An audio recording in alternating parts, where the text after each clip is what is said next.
Okay, we on this bitch, and man, let me just say this before I tell the story. I gotta take a shot because, bitch, shout out to motherfucking me, okay? Shout out to me being a boss ass nigga. Shout out to me. I ain't gonna pour too much, y'all. Shout out to me taking back my motherfucking power. Shout out to me being that motherfucking nigga. Shout out to all the niggas that's knowing they worth, taking their power back, that's not letting no niggas play with them, talk to them crazy, that's not letting no nigga trample their whole life, control their whole life. Bitch, shout out to you. This is for you. What they say, up to it, down to it, fuck the niggas that ain't doing it, and bitch, if you ain't doing it, bitch, you losing it, bitch. That's what I know. Batty, shot o'clock. Alright, let's do it. I don't even like that shit, but it was just given for this story time. Woo! In this video, I'm gonna talk about why I've been single for the last 3.5 years. So this is a good time to talk about this because it's almost been 3 years since I've been single. So it's like my anniversary, bitch. Make some motherfucking noise, bitch. I've been single for 3 fucking years. Alright, so I met my ex-boyfriend back in 2020, 2021, right? And I'm gonna be honest, I met him on the infamous Jack'd, child. Mind you, he was here out of town from Baltimore. He's from Baltimore. So, met him on the app or whatever. And you know what's crazy about this is because at this time, I was actually the plug and I was selling weed. So, of course, I had me a Jack'd app selling weed, bitch. Them niggas was... Bitch, money was coming in. When he came to my house, it was literally like a love at first sight. I'm being very honest with y'all. Like, it was a feeling that I can't describe because it's one of those feelings that you really don't feel ever again. Like, I don't know if that's might be too much to say now because I don't know what's going to happen in my life going forward, but it's one of those feelings that you don't feel all the time when it comes to like dating or like with a nigga, you know what I'm saying? So, whatever. Pulled us to the house, caught some weed. From there, we just started talking, texting and shit like that. We ended up exchanging numbers, of course. So as we were texting, you know, the vibes was cool. Like, I came to see him before he left town. You know, we was chilling in the room, you know what I'm saying? His friend was with him. After we exchanged numbers and started talking a little more and shit like that, it was like an instant click. Like, we just instantly just clinged to each other.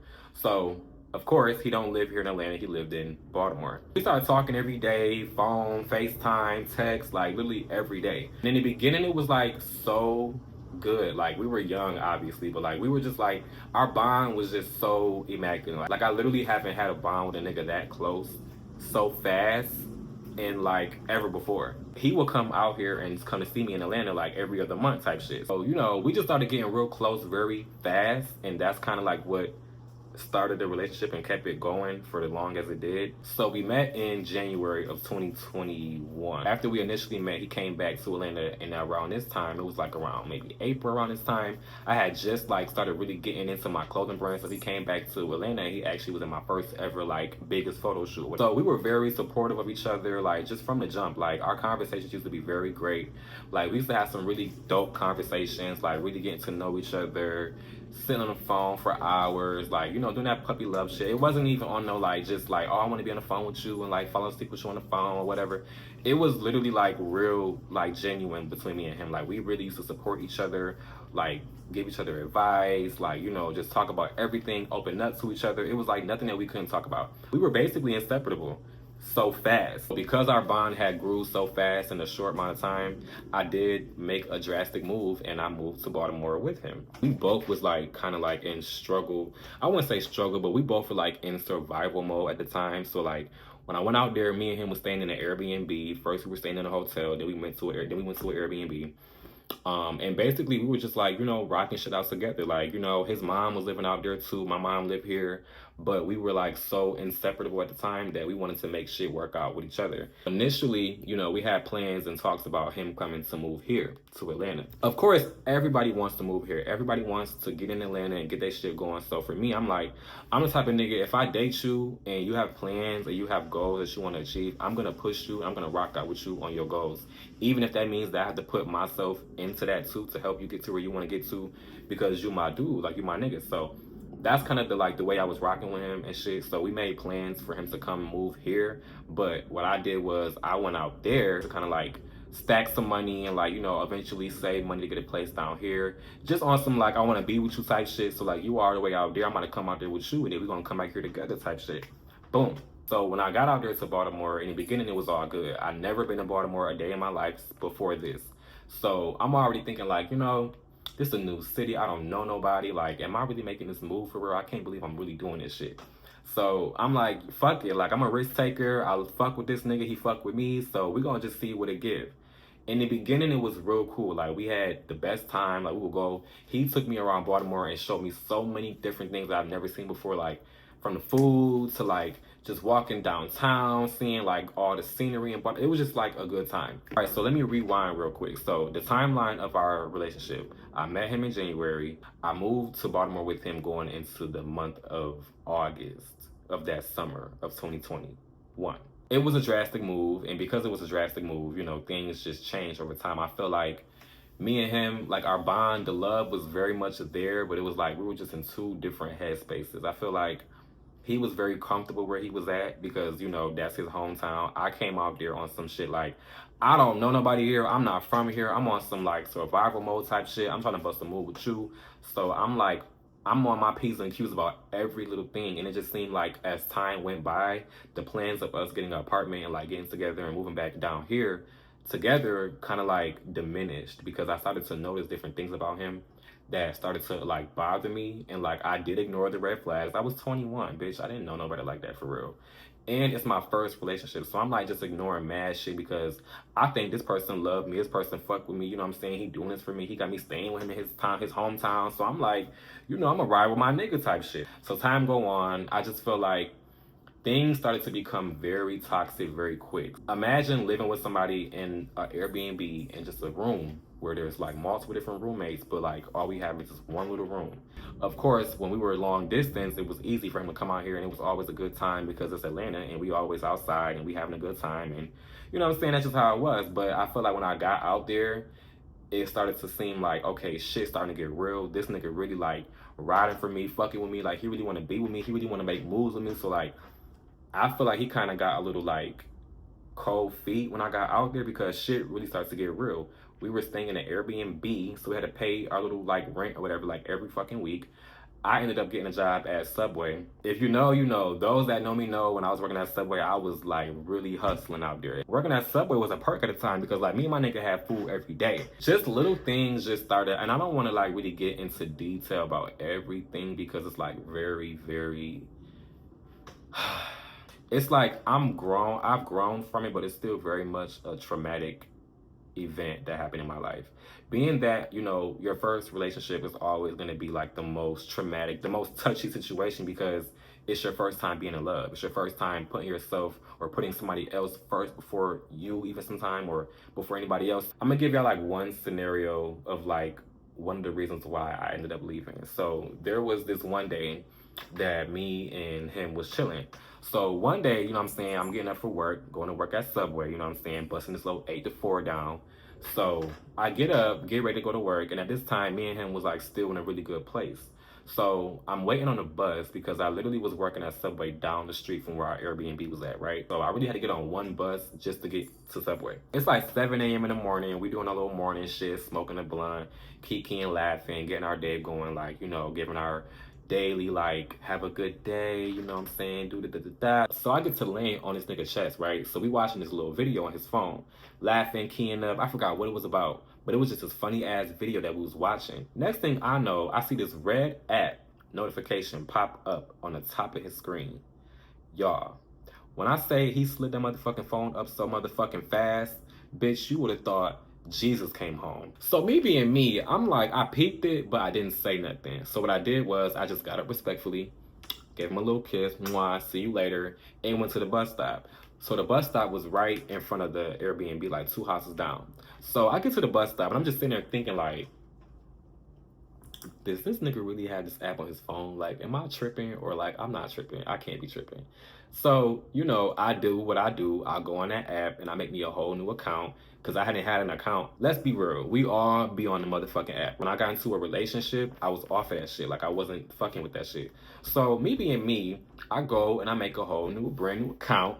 And I go in there and lo and behold, the first person I see in the location nearby is his picture. This nigga had like his whole like body out, like pictures, like looking good. I mean, pictures that I ain't never even seen before. So I'm like, damn, like, who is this nigga? So I go and I inbox the profile. I'm like, yo, what's up? What you want? Y'all know that's how they talk on that ad. So I go in there, I'm like, so what's up? What you want? Like, you trying to link or whatever? And he wasn't really entertaining it, but he was just like saying a little dumb shit. But the point of the matter is, why are you on there? Like, you're on there and you have a whole boyfriend. So I played it cool for most of the day. I didn't say shit to him about it. I'm pretty sure, I know for a fact he's seen me see it because I'm like sitting there watching the video with you. And for me to get up and walk away like that, I knew you was thinking to yourself like, damn, this nigga really just caught me in the act. So the whole day, I'm like, I ain't tripping. I gotta go to work, make this money. Fuck this shit. I deal with this shit when I get home later. I'm talking to my best friend at the time, and I'm like, yo, this nigga really on this fucking app. What do I do? So he like, well, just send it to him or just say something about it. Just bring it up. So my dumbass, being impulsive, my dumbass ends up screenshotting the profile with the intentions to send it to my best friend. I end up sending it to the nigga. Dumb as a bitch, dumb as a bitch. So I already had sent it, so I had to say something to follow up with it. So I'm like, you know what? Fuck it. I'm like, all right, so what's going on? Like, what is this? I seen it pop up on your phone, so like, just keep it a buck. He like, oh, well, you know, we met on that app. I just kept the profile. I'm not really doing nothing on here, but just being nosy. Since you've been down here, I ain't been doing shit with nobody since you've been down here with me. I've been focusing on you and this and the third. So I'm like, at that time, I'm just like, okay, you know, cool, whatever. I'm not gonna lie, I didn't believe it. Lo and behold, one day I come home from working at Subway, smelling like motherfucking onions and motherfucking turkey meat and ham meat and fucking chopping jalapenos and peppers and shit off my motherfucking feet, bunions on my motherfucking toes. I come home one day. Mind you, we have lock codes on our doors. I'm at the door putting in the code or whatever. The code ain't coding. It ain't opening the door. So I'm like, now one thing that did happen was the host. So what the host would do sometimes is she'll change the lock code like every other 2 weeks or so, whatever. And we had to like kind of text her to get the information. I text her, I'm like, hey, did you change the code? She's like, no, I didn't change the code. It's not time to do it yet. I'm like, okay, well, the code is not working. She's like, well, did you talk to your friend or whatever? I'm like, let me text him. I'm texting him.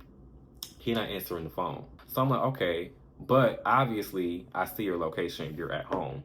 So I'm like, why he not answering the phone? So I call him 3 more times. He didn't answer the phone. So now at this point, I'm like texting the fuck out of him like, yo, what the fuck is going on, bitch? I'm at the door.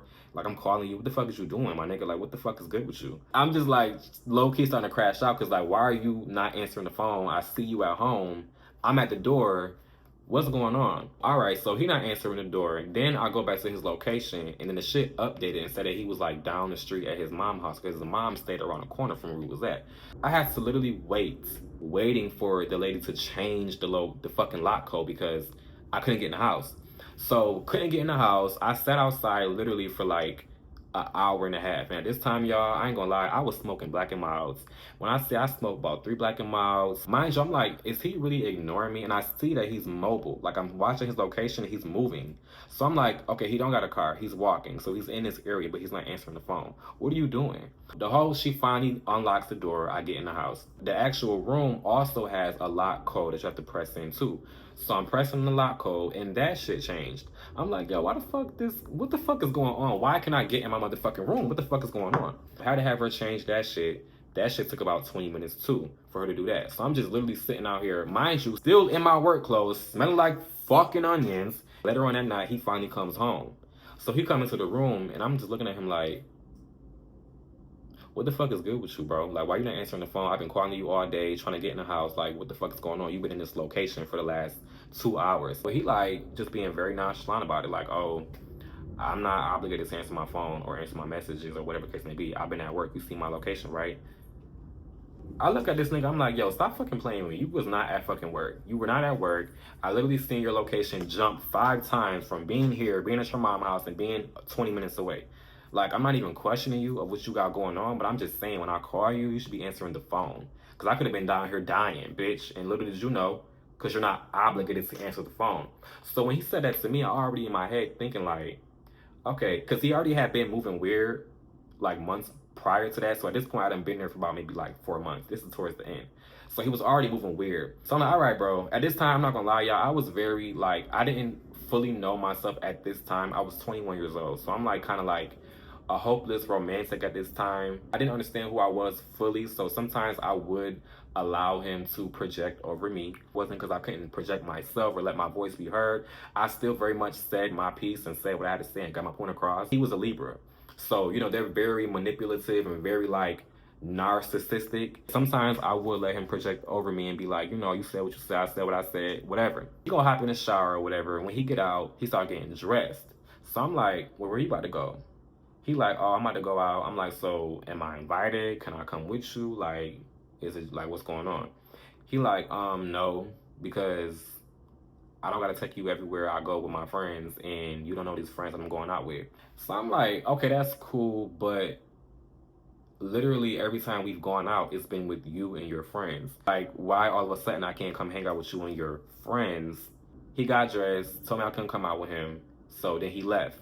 Once he left, I'm not gonna lie, y'all, I was so like in my feelings. I'm not gonna lie. I'm like thinking like, this nigga cheating on me, like he doing some dumb weird shit. He didn't want me to come out with him now. Like, what's going on? And mind you, being in that headspace, being in this dark room, this one room in a place where I don't know anybody at. So like, you could act weird to me and I still gotta sit in the house by myself. I don't know nobody here. And once I go to work and come home, that's it. So like I said, I'm just on the phone with my friends and venting to them type shit. It got to a point where it just started to become very stressful and draining because I'm like, why am I dealing with this? And I came out here to really like fuck with this nigga and he's like on some bullshit. This nigga was going all night. I mean, he was going from 9 o'clock all the way to 3 a.m. in the morning. And I went and sat outside and was smoking a blunt. So as I'm smoking this blunt, lo and behold, this nigga comes pulling up. Wait, hold on, let me rewind it back for y'all. So before he left, or when he left out the house. I looked out the window and seen him get into this unrecognizable car. Mind you, he only had about 4 friends that I knew, which was so weird to me that now I can't come hang out with you and your friends when you only got but so many. He claimed he was going out with this one friend or whatever. So I go look out the window when he leave the house and he get into this gray truck, an unrecognizable truck. He had 2 homegirls that had a car and one had an Acura and the other one had an Altima. So I'm looking out the window, I'm peeping, and I could tell that he getting in the car with a nigga. So I'm like, this definitely not your friend's car that I know, your guy friends. I knew right then and there was some weird ass shit. Fast forward back. He pulls up around 2 a.m. as I'm outside smoking a blunt. He gets out the car, but at this time, he gets out of an Uber. Out the back of a black car, which was an Uber. Like, what the fuck? What happened to the truck? Your friend's car? I already knew it was some bullshit. So he walked up the stairs and he walked past me. He like, oh, I didn't know you was still gonna be up. And so I just look at him. I'm like, are you fucking crazy? Like, why the fuck you come in the house 2 in the morning and you come out of 2 different vehicles? What's going on with you? You good? Like, what's up? You got something you want to tell me? Like, what's up? Let me know. He like, I was literally with my friends, like, you tripping. So that was one scenario, right? So I knew right then and there he was doing some shit behind my back that I didn't know. So it's around December, right? This is close to almost Christmas and New Year's. You know, at this time I had been there for like 4 months and a half or whatever, and things just like started off good, but then they ended up getting tragically like really bad. I kept catching him in little dumbass lies and just all little weird shit. I knew he was cheating on me. So one day he was in the shower and like, I don't go through nobody's privacy or phones. I'm not that type of person. But this one time he was in the shower and he left his phone out. Now, normally he take his phone in the shower with him. But this one time he left his phone out in the room and his phone kept ringing. So it's this number that's not saved. So I ended up answering the phone after the 5th, 6th, 7th call. I answered the phone, I'm like, hey, what's up? The person on the phone is like, what you doing, nigga? I'm like, he's in the shower. Who is this? What you need? This is the boyfriend. And then the boy on the phone, he like, oh, really? Ha, ha, ha, ha, ha, and hangs up. So I hang up the phone. I'm like, okay, this bitch is playing in my face. And literally, we had a whole argument about that shit, about who the fuck the person was on the phone. He claimed it was his cousin, but had no proof. It was just like, I'm not gonna lie, y'all. Thinking back on it, I let a lot of that shit slide because I really should have left his ass right then and there. But again, like me living in a whole nother state that I don't know, I had picked up all my shit and came here. I can't just get up and go. I didn't have no car at the time, and I was working at Subway. I wasn't making a busload of money, so I couldn't just get a flight to go home the next day. We ended up having a long conversation. He basically broke down to me that he felt as if we were more so friends than partners in a relationship. That shit really like bothered the fuck out of me because I just feel like, how the fuck can you think that we're friends, or you look at me as more of a close friend, as he said, than a boyfriend? And I literally came here and like stopped my whole life in Atlanta, came out here with you, trying to bust a move. We made plans. Like before I left Atlanta, I was literally working at FedEx.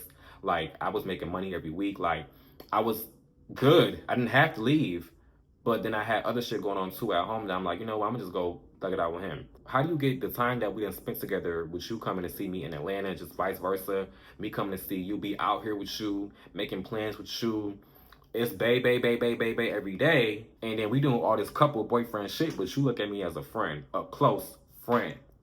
When I tell y'all, I literally sat there and broke the fuck down. I was so mad and sad because I'm like, yo, I was sad because I'm like, damn, I'm like a hopeless romantic. Like, this nigga really don't fuck with me for real.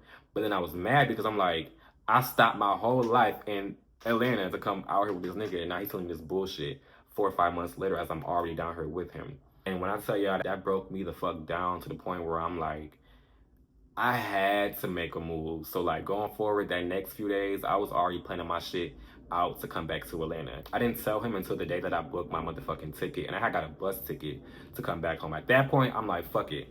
I'm finna pack my shit. I'm finna go. I'm finna get ready to go into a whole new year, holiday season, and you tell me that I feel like we're more close friends than partners. Mind y'all, we wasn't really doing a lot of boyfriend like shit towards the end of our relationship because shit got toxic. I literally slept next to this nigga like for nights and nights and nights and required myself to sleep because I was just so emotionally drained. Like I didn't know what to do being somewhere where I don't know a lot of people. I can't really just get up and go. I gotta thug it out until I can make a move. I got paid that same week. I booked me a motherfucking ticket to go home, packed all of my shit. Before I left, I'm telling him, I feel like me being here is not conducive to my mental. You basically let me know what it is and what it ain't, so I'm finna get my shit, I'm finna go. This nigga gonna tell me like, oh, well, I don't think you should just get up and go. You have like a life right here now. You making a living for yourself.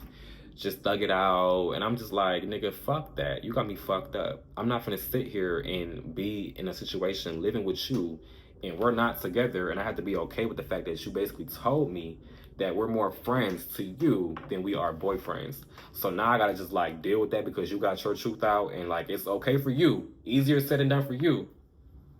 I just couldn't fuck with that shit. So I'm like, nah, I'm gonna just take my ass home for real. Like I'm not fucking with this shit for real. Like this is not it. I'm not gonna sit here and like beat myself up because I'm emotional about this shit for real. The day that I left, literally before I left, I had went and packed all of my shit, came home from work. So I get to the house, he got a blunt roll, like waiting to smoke. So of course I'm gonna smoke. So I'm smoking with him. I'm like, yeah, so my Uber finna pull up in about 20 minutes. And I notice as he's helping me take my shit downstairs, you can see that he's very like quiet, like don't know how to really take that I'm actually leaving. And when I tell y'all, when the Uber pulled up, he put all my bags in the back seat in the trunk, closed the trunk. And I'm not gonna lie, like it was a bittersweet moment because I'm like, I'm really finna leave your ass and this is it. I'm not coming back. I'm not fucking with you. Like this is it. So as I'm finna get ready to get in the car, he stops me like, wait, and pulls me to him and he's like, I really hate to see you go. Like, I'm so sorry. I just don't understand. I hope this doesn't really affect us for real, for real. Cry me a river, bitch. Because I'm leaving. The fuck? So then he get emotional. I start getting emotional because I'm like, you saying all of this now as I'm finna get ready to leave. Like, nigga, fuck you. Like, get the fuck out of here. But I feel like he got so emotional because, like, he just sat there and realized that fast what he just lost. And it's your fault. Like, you told me that you don't fuck with me. You're not with me like that. So I got my ass up and left. On the way to the bus stop, I'm on the phone with my best friend at the time. I'm like, this nigga just cried and got me crying now that I'm leaving. I can't understand. I just can't stand this nigga. I don't know why he doing this. Like, I was really in my feelings. Like, my best friend, like, yo, fuck that nigga. He just lying to you. Don't listen to what he's saying. Just do you. You doing a good thing. You doing your shit. You doing good. After that whole debacle, I literally was blocked. And since then, I've been blocked since 2021.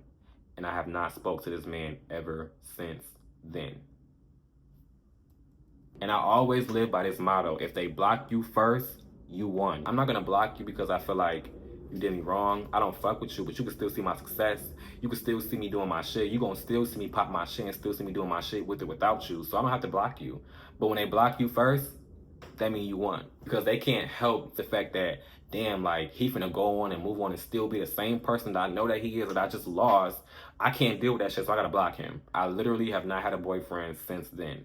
Now, I done had some situationships and shit like that. That's a whole different ball game. But as far as like being emotionally connected and actually in a real relationship with somebody, I have not had that since 2021. And the reason being is because I'm at a point in my life where I don't accept the bare minimum. I've just been focusing on my personal growth, my mental health, you know, just everything around that revolves around me being a better person for myself. I just feel like I'm in an era where like now I can date again, but I'm still taking shit casual. I'm not trying to rush into shit with nobody because these niggas are so unpredictable and so just being in the gay world is just so stressful. It's like everybody wants the idea to have you, but when it's time to actually like fuck with you and give that real energy, they don't know what to do. They back up, they back out of it like, oh no, this too real for me. I still want to have fun. And that's okay. But I feel like if you really want to fuck with me, you can't just come to me with that type of energy. Like when I date you, I pour into you. So I'm like, I'm not gonna lie, I'm a little fearful for like getting back into that whole, like, you know, being a hopeless romantic and like just doing everything for my nigga and putting him first and like all of that. I'm scared low key to get back into that mindset because it's like I don't want to be played with.